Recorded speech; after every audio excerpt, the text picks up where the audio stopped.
So, Adi, when we first introduced the idea of sacred geometry to the group, how did it sound to you? What did it mean? Well, when I first heard about sacred geometry, it kind of sounded intimidating because it's taking some aspect that I learned in school when I was in 9th grade, and now in 12th grade I was like, oh, I haven't worked with a compass and things like that. And then using the word sacred, you think of religion and things like that, so then it just makes you wonder, how can these two words be together? So I felt intimidated, but now that we've been introduced to it, it's like making it all clear, and it makes sense with like average living, with like the 12 days and the things like that. It just makes sense. Well, the drawing that you've created, you've now colored.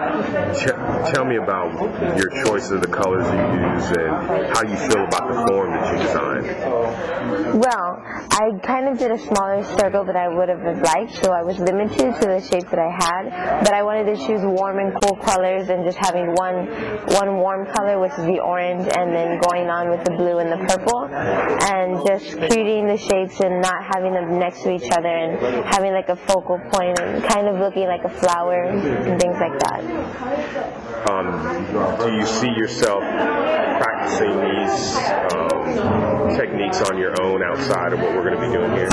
Definitely, because I mean I have access to a compass at home and paper and color pencils, and it's not this mind-boggling hard concept. It's definitely something that I can reproduce over and over again and experiment with and things like that.